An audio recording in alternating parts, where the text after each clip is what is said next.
Without further ado, welcome everybody. My name is Omed. I am the head of marketing here at Tonic.ai, the fake data company. Thank you for joining. I cannot thank enough for be thankful enough for our co-host, Senthil Padmanabhan, VP Technical Fellow at eBay. Welcome, Senthil. Thank you, Omed, for having me. It's always a pleasure. Cool, awesome. Well, thanks for joining. So Senthil and I, interestingly enough, spoke on almost the same topic at South by Southwest in Austin, Texas, a few months ago. Was it a few months? I feel like it was. I think you said 6 months ago, right? Yeah, time flies. So 6 months ago. This year is actually going a lot faster than last year did for all kinds of reasons we won't go into. But thank you for joining us again. Today, what we're going to do is cover CICD in the context of fake data. Specifically, we're going to jump in and talk about eBay. Senthil published a blog, I think it was around December of last year, right? Yes. On how you guys had essentially had a existential question around your staging environment. So what we're going to do is cover CICD, jump into eBay's use case with respect to their staging environment. But before we do, I do want to jump in really quick into a couple slides that I built. So let me go ahead and share my screen here. We probably should start recording this. Abigail, should I hit the record button? We're good. We're recording. All right, awesome. Okay, so let me share my screen. You guys see my cover slide? We good? Yep, all good. All right, okay. So before we jump in here, I just want to set the stage really quick on exactly what CICD is and how Tonic fits in that equation. So CICD, I'm going to assume for a second most people on the call are technical and have heard of the phrase CICD. Some of you are actually architects and responsible for the CICD pipeline within your organization. But CICD essentially is the technical manifestation of this term that we've heard in the past called DevOps. DevOps started off as more of a philosophy, a recommendation, a prescription on how to do things better, and eventually evolved into more of a science. CI/CD is the technical, the technical, I would say, implementation of DevOps. So the CI part of it is essentially the build. So when code goes through the process of development and then it gets checked in, full CI, that whole pre-artifact or up until the artifact part of it is the CI part of it. And then the CD part of it can stand for either continuous deployment or continuous delivery. Sometimes the two are mixed, but it usually technically is, I would say some of the thought circles that I've been following refer to it as continuous deployment. So it's the actual deployment of the artifact, not delivery. The continuous delivery phrase that you've heard before is a way to describe the entire CI/CD. Okay, so continuous delivery is the entire pipeline. The CI part of it is the build artifact part of it. And then the deployment part of it is the actual deployment. So I won't go into the mechanics of how that happens, but I've got a very high level picture here of the different stages you're probably usually accustomed to. One, of course, is your sandbox. So this could be your local developer environment. It could be a remote environment, but nonetheless, it's usually a developer environment that you're working on. Then, of course, you have QA. So this usually happens after you check in your code, or there's a merge process that happens and you're doing a test against the master branch. But you start to QA. Automation happens, integration, unit tests, manual tests, acceptance tests, and then there's, of course, security tests. And every environment that you have to go through, it's important that you mimic your production environment. Now, if you're running containers, you probably already have that solved for in terms of the environment, the runtime, and the actual code. But the application depends on the database. And usually you have seed data that saturates the database to give you an environment that looks and feels like production, so you can test against it effectively. So the closer you have an environment that is to production, the higher the quality of the test. And then you finally eventually have staging. And then once you're in staging, you're basically on deck to get pushed live. And once you do, you're in production. Now, the way that Tonic works, those of you who have not been introduced to Tonic yet, I'll spend a quick minute explaining what that is. Tonic is the fake data company. What we do is synthesize for you a data set from production that looks, acts, feels like the real thing. And we saturate your pre-prod environments with data that effectively is as good as you can get to the real thing with all of your sensitive data de-identified. Okay, we won't spend too much time on how exactly Tonic works. I want to focus more on Senthil and their use cases. But if you do have questions, drop it in the chat. We want to keep this very conversational, so we'll keep an eye out for any questions that come through. All right, cool. And then my last slide is introducing Tonic, essentially a synthesized version of your production database used by developers in your QA staging and all of their pre-prod environments. All righty, let's stop the share there. Okay, let's get into more exciting stuff. All right, so one area that I want to jump in here, Cynthia, I want to pass the mic over to you, is I suppose a good place to start is you all had some conversations internally at eBay. Now, eBay is one of the largest software deployments in the world, not just in terms of lines of code or how long you've been around, but also in pure sheer data. I think you guys are at 8 petabytes plus, is that right? That's right, yeah. Mm-hmm. So the existential question that you all had was, do we or do we not have a staging environment? How did that conversation start? I think it started in 2020, right? I mean, 2019, I would say, end of 2019 is, so what happens, like our organization was going through a change, and one of the things we figured out is that for us, velocity, the product velocity became the most critical factor, because a lot of the competition for eBay was not just with the big companies there, right? But a lot of new companies and startups who were releasing products at a very crazy rate because they don't have the legacy of a big company, or they don't have anything to lose, right? They can just keep launching features. So we found out that was a competition. So with that angle, we try to attack the problem. So what is hindering our product velocity at eBay? And when we did a survey, when we spoke to a lot of developers, one of the biggest frustration points that was hindering a developer experience, or the biggest impediment, was broken staging experience. They said that eBay had a staging environment which was pretty useless, and it was not intending what it's supposed to do. So a lot of teams sporadically across the company took different shortcuts to circumvent that problem, either directly test it in production, or do some pre-production environment, or set up some data on their own, but nothing at scale and nothing that was abstracted out. So everybody were sort of duplicating the same solutions, and it was creating a problem throughout the company. And it was very evident from also our release velocity, right? We were not able to roll outs on a daily basis. Our mobile releases were once in 3 weeks, and every feature release was a nightmare, right? Like usually I say, right, a developer's life or engineer's life is about development and also deployment. And deployment is basically wasted. Like if a developer spends a lot of time on deployment, it's wasted time, because deployment should happen behind the scenes. It should almost be invisible.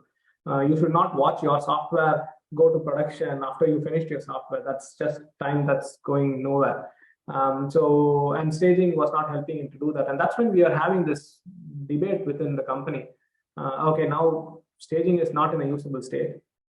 Should we go ahead and fix that staging environment, or should we just give it up and do more things that some of the other companies are doing, of testing directly in production with Canary and doing daily rollouts and then small deltas to production? So this is how the debate and conversation started. And then, I mean, that's one of my things I started the blog on how we had a rigorous debate on eBay. But eventually we ended up had a strong argument on staging. I can talk about that too, but did I answer your question of it? Yeah, but I do want to pause for a second, because you mentioned a few KPIs that I think are really important for the audience to know. Yeah. You mentioned, I think you mentioned lead time, you mentioned deployment frequency. Mm-hmm. So earlier I said that DevOps was more of a philosophy, but now it's an actual science. And so there were some books published recently. Okay, now it's going to slip my mind. I want to say it was April Forsgren wrote a book called Accelerate. Accelerate, yeah. We all have right. a book. It's there somewhere, yeah. Yeah, awesome. And so in that book, I believe she co-wrote it with a researcher from Berkeley, Jez Humble. Did I get that name right? Probably. So. I really hope I was the right person, not Martin Fowler. I think it was Jez Humble. Anyway, UC Berkeley. So what they did is they got together and said, hey, what exactly is DevOps? And if DevOps is so important for companies to be following, how do you measure it? And there are 4 KPIs that they essentially extrapolated in the research that every company should be following to measure how successful they are as a adopter of DevOps. So one of those is lead time. Lead time being, correct me if I'm wrong, it's the time you check in your code to it being in the hands of the customer. No, it's the time when a PR was issued to your repository and the time it's in the customer's hands. Okay, so the time that the pull request happened and then eventually making it in the hands of the customer. So that's also indicative of when, okay, so that's when the feature is finished. Come into play, because coding time itself is not DevOps, because coding is dependent on many other things. But let's say you're done with coding, and that's when DevOps kicks in, right? Like, so you're done with coding and you're ready to release your code to production. But how long does it take for your PR from the time it's submitted to your repository for somebody to review and approve it, for all your PR checks to validate, and then and once it's merged, and that code to go to production. So that's the lead time from the time your PR gets submitted. So even your PR, like let's say your PR is submitted and 3 days, nobody looks at it, your lead time is like 3 days. It's like it includes those 3 days. And that's a good indicator that your organization is not optimized to make sure that somebody's committed software is, although it's ready from the developer's perspective, it's not yet going to a customer. It's just sitting there. Right? Okay, so let me kind of give an example here. And I know I'm going to state the obvious, but I love metaphors. This is like, if you go to a restaurant and you order food, and let's say the kitchen actually finished the dish and the dish is sitting there.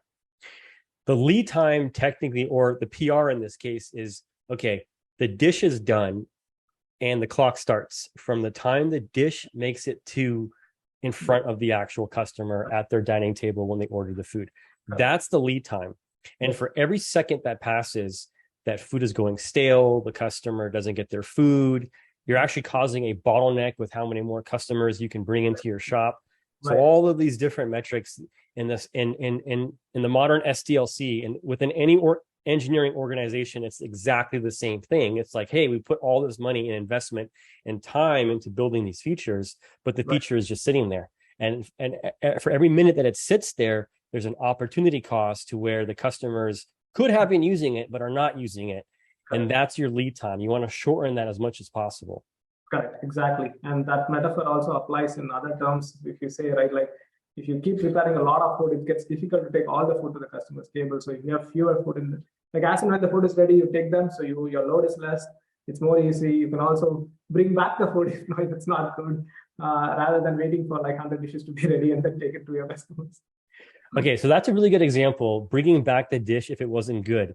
Now, that actually is one of the... That's one of the DORA metrics. The DORA is DORA is called the DevOps architecture report architect, something like that. I don't know. It's so embedded. I forgot the abbreviation. So yeah, there are 4 metrics that we talked about, right? One is deployment frequency, that how frequently you deploy software to your customers. One is lead time, the metaphor that we are talking about. And in that metaphor itself, we call something called the change failure rate. Change failure rate is change failure rate is like it's a ratio of the bad bills or the bad deliveries or the bad things that you did by the total number of bills that you put out to your customers, or the total number of deployments, right? So you needed to keep it less. The denominator is fixed, like it's the total number of deployments you keep doing, but the numerator is the number of bad deployments that happen. And that can be due to a P1 bug, or it can be a security vulnerability, or something that's causing a bad customer experience that has to be rolled back. Okay, so I'm going to see if I can tie these back to the restaurant example. So your lead time is the dish is done, it has to get in front of a customer. Correct. The deployment frequency is how many dishes you're getting done. Correct. Is that right? Like, okay, the dishes are done. This is just how many we can actually produce. Correct. Okay. All right. How many atomic units of dishes you can get to a customer? Like as soon as a dish is ready, a plate is ready, you take it to your customer, right? That's exactly what it is. And some people like put a lot of dishes in that, lot of food in that plate, and then take it. That's the problem. Yeah. Change failure rate. Yes. This is a dish was made. It was delivered to a customer. It was actually a bad dish, and the customer is sending it back. Yes. This is a measure of how quickly you can resolve that bad dish. That's mean time to restore. That's the last metric. So change failure rate gives you an idea of how much quality is your software, or in your case, your dishes. Right, like the quality of your dishes. So if your change failure rate is much higher, then most of the bills, it's a good indicator that you don't have good quality checks in your pipeline, meaning that you have more buggy code that's often released to your customers, right? And so that's a good indicator of your quality of software. Mean time to restore is the last metric that we have to talk about. Is like how frequently, how soon can you roll back to the previous good version, right? That's pretty much what mean time to restore. So you had your software deployed to your customers, and then you had a bad build, let's say. I mean, that's always, I mean, that occasionally happens, right? I mean, it has to be less, I do agree. But there will be scenarios that if you do, like if you constantly keep deploying, there will be one or two issues on and off. And how frequently that you can detect it and restore it to your customer's line. So it's the time for rollback here. Mean time to restore. Got it. So change failure rate is how often are you sending out bad dishes, and in the meantime to restore is like, oh, you sent a bad dish. How quickly can you go back and get the new dish? Got it. Okay. So those are the 4 DORA metrics explained using Cheesecake Factory. Okay, cool. Awesome. All right. If you have any questions in the audience, please feel free to ask about the DORA metrics. Cool. Okay. So moving on. One thing that I find fascinating is an organization as large as eBay was actually considering not even having a staging environment. You quickly ruled that out because if you were to test in production, I think this answer is obvious by now, but if you tested in production, the reason why you couldn't do that was because testing inherently modifies data, and testing in production means you modify production data, and you don't want to modify the real thing. Therefore, you cannot test in production. Is that, did I sum it up correctly? That is true, right? I think that's where context matters, right? eBay is an e-commerce company, and in e-commerce, it means we have items, like real items involved from a real seller and a buyer. And if there is an item or a product involved, there is transaction involved, which means there is payments involved. So we cannot go and mess up of our use cases, right? If you're executing read-only use cases, it's well and good. I think a lot of companies have predominantly read-only use cases, then they can go and test it in production or like start a canary and do things. But we ask is a very write-heavy transaction, write-heavy use case, because we need to do transactions on the site for every of our use case. In those scenarios, it becomes problematic if you want to run your scenario or your testing itself in production, or you're just assuming that things will work and putting it in production, right? It can put your data store at a bad state if you're rolling. See, the reason is now we're going to do so many deployments. As you see, our goal is to employ deployment frequency, lead time, which means more and more code, even if it's small delta, goes to production. So more and more code goes to production. There's more and more test cases that has to be executed in production, and which means that there's more and more data corruption or data mismatch that happens in production, and that can put your whole database to sort of a bad state. That can happen. Some folks suggest, okay, you should have a dimension in production on data, say, hey, this is a test data, so don't worry about it in analytics and all. But I think that's easier said than done, because usually these data request goes deep into the database. It's very difficult to tie in all those angles and make sure that you separate them as test data versus real production data. So, I mean, a couple of things there. Yeah. Okay, so just for some context for the audience here, this might not be that big of a problem if you're like a 200-person company and you have like, I don't know, maybe like 20, 30, 40, 50 engineers. But just for some context for the audience, how many engineers are there at eBay? I mean, I don't know the exact or the latest count, because we hired a lot during the pandemic. I think it's close to 4,000 engineers, I would say. Okay. So 4,000 engineers is like saying, how do you get food delivered successfully to a table when you have, let's just say 4,000 customers or 4,000 servers, maybe? Is that more accurate? 4,000 servers, or you're a restaurant doing 4,000 servers. Forget how many customers. I mean, eBay's situation is like probably, I don't know, millions? Hundreds of millions? No, yeah, 180 million like buyers and like 30, 40 million sellers. Yeah. Okay, so that's a massive throughput here. All right, but okay, so over 4,000 engineers, all writing new features, constantly trying to push their features out into production, and you're measuring the success using the 4 DORA metrics. So we've established that you can't test in production.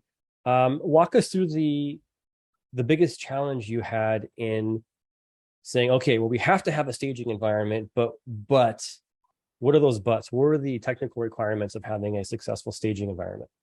Yeah. So when we decided, okay, we need a staging environment, the next obvious question was, okay, people were just complaining about the fact that staging was broken. But we didn't know what that statement meant, because it's a very generic statement, right? Generic statements are very difficult to act upon. So we started drilling the teams. Okay, what do you mean by staging is broken? Like, where is it broken? So it came out to three reasons that what was broken in staging. The first and the primary thing was data. And that's when we started partnering with you. Like, the problem with our data in staging was that it was monotonous and it was there in large quantity, but the quality of data was so bad that you go and search for, let's say, a boy's shoes. I put that in the example. You'll get like hundreds of listings, but all of them will have the same title, no image, no SKU variations, and it'll be just one item that's showing up for like 1,000, like for the next 25 pages, right? And that's the case. There is no way we could execute all our test cases with this data that was there. So that was the first problem. So the data was very prosaic. It was not in a usable state, and it was not sufficient for us to confidently execute any of our automation test cases. The second thing was the environment itself was not stable enough. And that was basically due to the fact that we orphaned staging for some time. The database hardware was predated. The machines were not predictably performing. Like sometimes the bills were like running in 2 minutes, and sometimes it was taking 20 minutes. And then the network connections were failing on and off because nobody was doing the upkeep for that. And then lastly, it was a chicken and egg problem. Basically, the product team doesn't want to go and keep staging up and running because they felt the infrastructure was not stable. And the infra team had no incentive to keep monitoring and removing the infra because they tell all the bills in staging are anyway outdated. What do I'm going to do? So it was these three problems that we needed to address. And now we had an actionable set of statements to go or problems to tackle. And then we took each one and then started working on the specific problems. We started putting specific solution in place. And that's when, for the first problem, which I told data, is when we started partnering with Tonic to resolve that. Kind of a dumb question, but why not just use production data? Why don't direct? Oh, I mean, again, it's privacy, right? Like production data. First of all, we have a separate zone. Like there is a QA zone or a dev zone in eBay, and then there is this production zone. Production data. Fortunately for us, the listing is production. Like listing is public data, right? An iPhone is an iPhone. It doesn't matter whether it's in staging. But there are other attributes associated with the listing, which is the buyer and seller, and certain aspects of a listing, which is like reserve price or max bid price. Those things are all PII or like confidential information, which we take it very seriously. We cannot go and mess up with any of the PII information that our customers have given to us with all the trust that they have on our platform. So that's like in our DNA, right? When privacy is one of the first pillars of eBay, and we have to preserve it at whatever cost it wants. So as I told you, right, we had this good notion, as we told, right, we could have just used the production data, it was just listing, but listing is useless without the humans associated with it. And when humans come into play, PII comes into play. And when PII comes, we need to make sure that absolutely privacy and anonymization, everything is taken care of. Did you ever think about building a tool yourself internally that can create the kind of seed data that you need, or just take production data and scrub it? I mean, we thought about using the first obvious thing when we came up, okay, well, how do we fix data, was a solution that was thrown to us was, hey, why don't we use a lot of APIs at eBay for creating listings, items, users, and everything. So why don't we use them to create items? The thing again is it is easy to create again using the API's monotonous list of data. But if you want to create a set of items which has 20 SKUs, like shirt which has 20 colors with 30-day return policy, and then which has a max bid price and an international shipping option, it just gets out of hand. And for us to execute all our P1 test cases, we need these permutations of users of items getting created. And that's just not humanly possible for us to create those combinations manually with our data. Because where do we go for good image listings? Like images, I mean, like where do we go for good titles of 1 million listings? Where do we go from reasonable pricing for those listings? And so it became like we have tried it in the past, and it starts with good intention, but it's never pragmatic. And then only in hindsight, we thought, okay, we already have this 1.5 billion or 1.6 billion listings today. And just a tiny subset, even 0.1% of it, will be more than enough for us to, I mean, if you cover all the breadth of the eBay inventory, will be sufficient for us to execute the test cases. So that's good for us, but we need to take care of anonymization or all this privacy preserving encryption. And that's when we thought, okay, probably the second option was, okay, why don't we build our own tool on doing this anonymization? I think at that point in time, we had a bigger urge to release products more quicker to our customers rather than investing in our resources to build this tool. And when we started looking into your product, we found it satisfying which was like meeting our requirements. So we thought, okay, maybe at this point in time, it's better to go to buy this product, like to use this product rather than building this product. And the rest is history, like that, and it started working out well for us. So we started continuing and started evolving it. Yeah, yeah. I think eBay has been a customer for almost a year, over a year now. No, it's been like more than 2 years now. We started our partnership, I think, just before the pandemic started. I think I was in a meeting with your CTO and all. We were all sitting in a room, and in fact, at that time Andrew was coming to me. I was running the daily stand-up at that point in time, and Andrew was part of the daily stand-up. I mean, now both of us are not there, but we both were running. So it started just before the pandemic, where we were all meeting in the San Jose headquarters of eBay. It was in February of 2020, I guess, or something like that. So then we officially signed the project, and the pandemic started. So after that, we were having Zoom calls and things like that. But so I would say, so it's more than 2 years. I mean, if this February comes, it would be 3 years. Speaking of which, you probably were working out of the office. I would say most of your engineering team was working out of the office pre-pandemic. Yes, that's true. Yeah. And I'm assuming you probably had to go fully remote post-pandemic. Yeah, I mean, now we are in a hybrid mode, but after the pandemic, during the pandemic, it was everybody were remote. But now we are in a hybrid mode where 2 days or something we go to office, and then, but like a lot of my team is remote, like at least like 30% of my team is fully remote. Mm-hmm. Are they globally distributed or just? I think I would not say it's global in the sense of true global. Like we have a big presence in China. I think that's where our second biggest team is. So that's one area, and everything else is distributed across the US and Canada. So it's mostly in the 3 time zones of US is where the rest of the team, and few engineers in Europe, UK and Germany. You said 4,000 software engineers. Do they have to seed their local databases when they work on features? That's what this pipeline that we built for the staging data is fixing it for them. In the past, they need to seed their data. Mm-hmm. So now now we do the pipeline that we built for the staging initiative, which is now become a product of eBay, is basically takes production data on a daily basis and on covering the breadth of eBay inventory and moves it to our QA environment from production in an anonymized way. Got it. So it's running from prod through Tonic into the QA environment, you said, right? Yeah. Got it. Okay. How often do you guys run, or how often do you refresh that data? We do a nightly run these days, and then we also have observability that not like we have now. So once we have this Tonic done the pipeline, then we built auxiliary systems around it. And one system we built was an observability system, where when we see a particular set of queries that are being queried from this data, that's this high quality data that we move from production, and that returns in a null or low query, we get alerts, and then the pipeline automatically kicks in to move those items. So it's both on demand and on a nightly basis. The on demand happens based on our observability on whenever we are running low on data, we immediately start moving that set of queries from production to staging, so that it's like a good workflow that we created.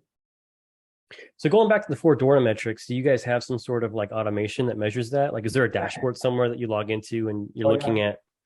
So it's like a number, like it's like in the front of everybody, every manager, every director, every developer at eBay. These 4 metrics are so embedded because we talk about it in every meeting. Right. Nice. Okay, so which of the 4 metrics did Tonic impact for you positively? Both. I would say deployment frequency and lead time became an enabler due to Tonic, right? Due to this data. I mean, the data was an enabler for us to do frequent deployments. And frequent deployments is only possible if you have a low lead time. If you have high lead time, it directly becomes a bottleneck to how frequently you can deploy. So I would say that the data directly had an impact on our deployment as well as lead time. I would also say it had an impact on our quality of the builds that went out, right? A number of, for example, the search team in the last 18 months did not have a P1 bug in production. Right, which is weird. Like usually, I mean, it's okay to have bugs in production. That I think we don't want to have a culture where people are not afraid to do bold changes, right? And that's why we want to have mean time to restore very quick. So even if you have a bug, it doesn't matter if you detect it quickly and then if you roll it back, it's okay. Like when the impact of the attack, whether the blast radius is very minimal, so it doesn't matter.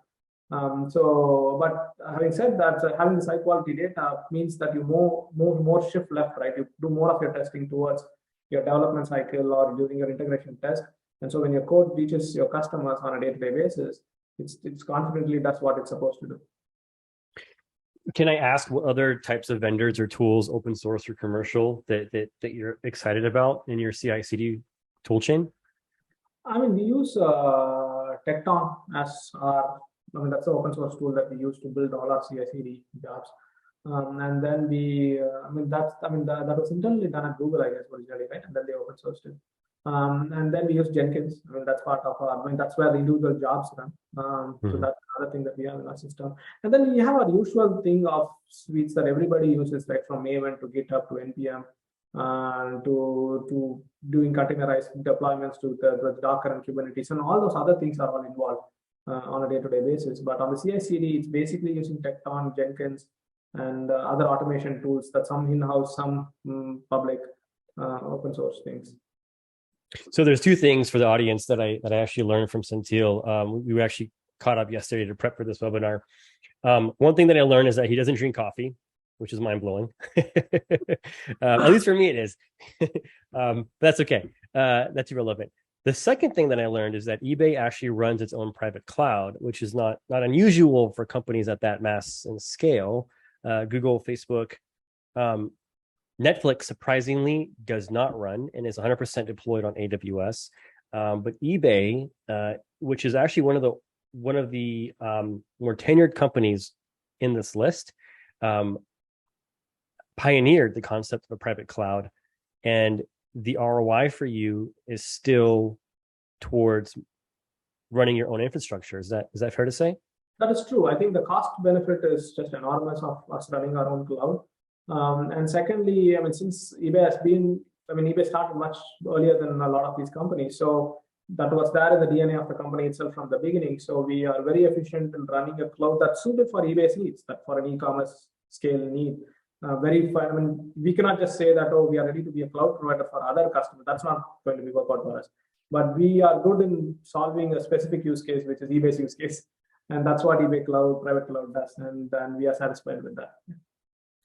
What are some of the tools that you use in the QA process? You mentioned integration tests. Are all of your tests 100% automated? Yes, I think we try to do that, right? I mean, another goal that we have along with these 4 DORA metrics is how many times, what percentage of your deployment goes to production with no human involvement. So the only humans involved are the ones who created the software, the code, who submitted the PR. And the next human is another human who has to review and approve the PR. We need it for SOX compliance because we are a public company. We need another human to review the code. And that's good, right? Like that's always a second eye to review your code. If the code is authored by a human, another human has to review your code. Sometimes there are codes authored by the bots, like upgrades and things like that. For that, you don't even need another human to review and approve.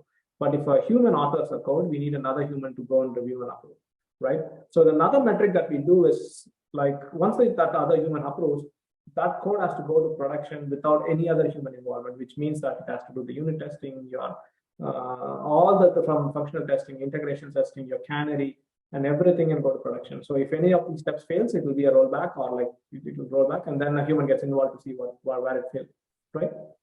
And so we are also tracking that as a primary metric now because we want to remove humans in this equation. So as I told you, right, once a PR is submitted and you approve a merge, you can check out, right? You go to bed, you don't care when the deployment happens. If it does, you're so confident in your pipeline that it can happen. It would have happened successfully in the night with no issues to the customer, or it would have not happened and you roll back, or it would be somewhere stuck in the middle of the pipeline and you come back and see, okay, it's queued and it's waiting for some action on your side that you missed, or something on the pipeline that was missed.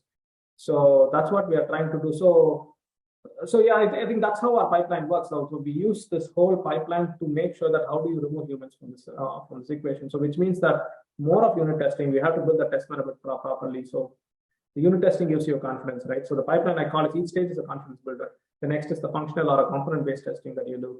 And then it goes to staging and you do your integration testing. And then we also send it to pre-prod environment, which is actually an environment within prod, but just the traffic is within eBay. And then it also goes to production and takes 1% of our production traffic as a canary. And then we do it for a couple of minutes or hours to make sure that metrics, not only business, but not only like your software metrics, like your application metrics, are also good. Like it should not only say your CPU or your database and all those things are running healthy, but also your application metrics. For example, we monitor any GMV or like any revenue impact is there. Or for that rollout, there are some metrics like if it's an add to watch feature, like add to watch count has an impact or not. And if nothing happens, then it produces and it goes to the next zone in production. So we have 3 zones. And so it wraps up 33%, 33%, and 33%. I'm glad that you said that you don't just monitor the hardware metrics. So one metaphor that I like to use for that is, a lot of people, they say, oh, my CPU is fine, memory usage is good, hard drive space is, plentiful, applications running great, network response time is fine.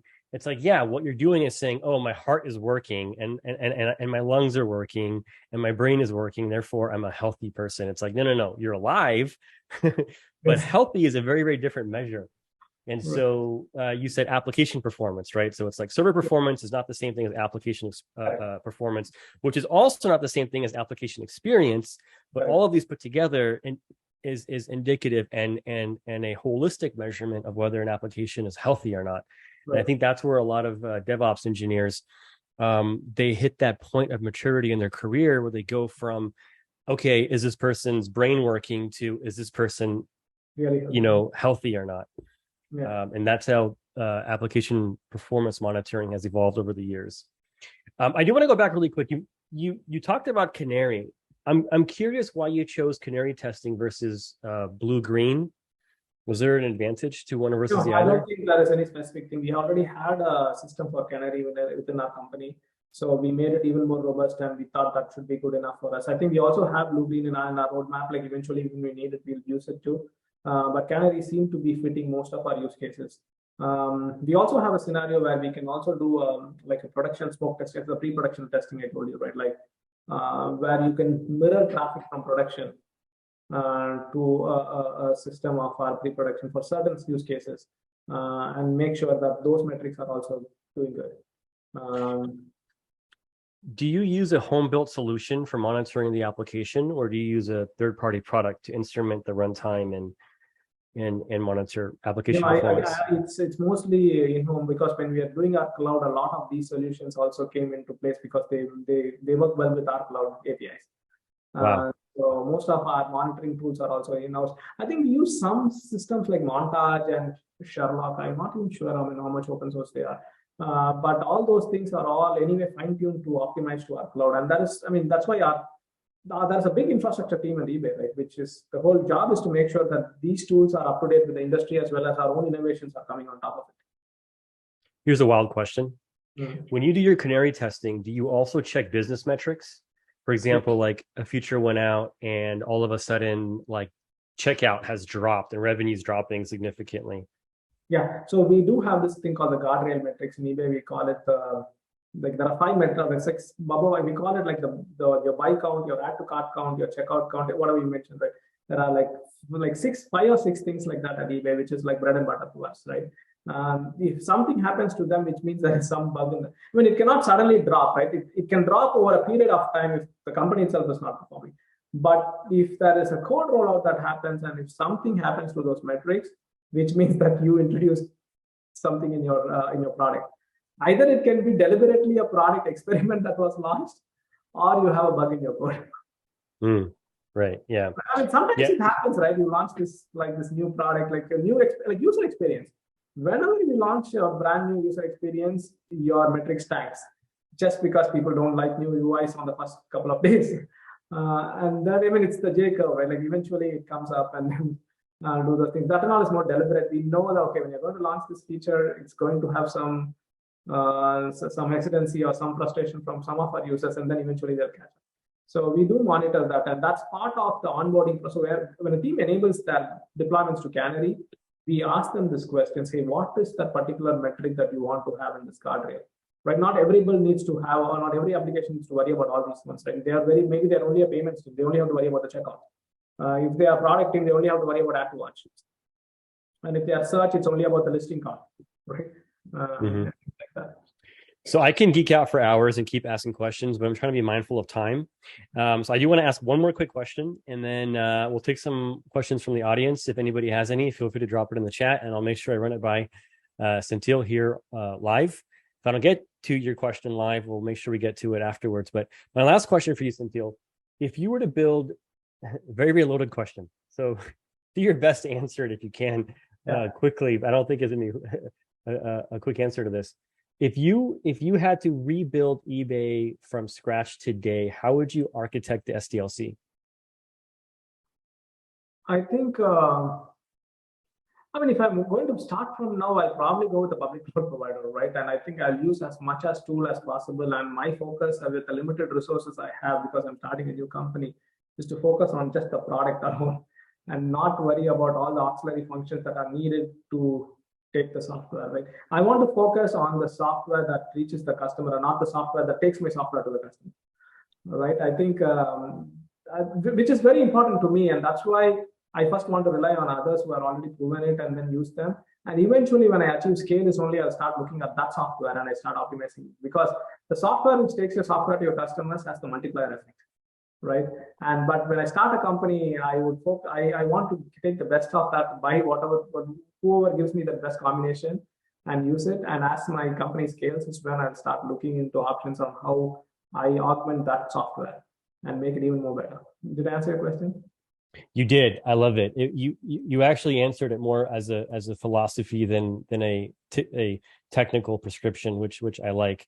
I'm going to try to summarize what you just said. You said focus on the software and not the means by which you deliver your software. Right. In other words, focus on the business, what you actually do, than the technical infrastructural tool chain of how you actually end up delivering it. Yeah. We do get a lot of customers who come to us, prospects, and eventually become customers of Tonic, who say the exact same thing as, hey, I'm spending too much time worrying about how to create test data than focusing on the reason why I need test data to begin with, which is just build my software, build my features, right, and ship and deploy. Senthil, I can't thank you enough. We are at time. If there's any questions from the audience, there's a couple that have come through. I do want to get to a couple of these. Let me try to answer one of these from David. Can you generate data based on a schema I provide, even if I do not have data in production yet? Okay, so the short answer to that is no. We can't create data from scratch. What we do is synthesize data from production. So you do have to have an existing data set already in production. Our sweet spot are larger software deployments that already have production data, who need to recreate a pre-prod environment that can behave, look, act, feel, and behave like production. For example, like eBay, that's where Tonic comes in. You connect to production, and then you run the data through Tonic, and then connect to an output database, which is usually a QA database. I hope that answers the question for you. If you have any other questions, there's a few more here, but I think they're longer questions that I have time to answer right now. So I'm going to go ahead and pause. For those of you whose questions I did not get to, thank you for asking. I will get to them after the webinar. Senthil, I cannot thank you enough. Thank you again for your time and also your business with us here at Tonic. As usual, pleasure is mine, Omed. Yep. Okay. Cool. Thank you, everyone. Thank you, Abigail, for helping coordinate, and thank you, everyone in the audience who joined. Have an awesome rest of your Tuesday. Take care, folks.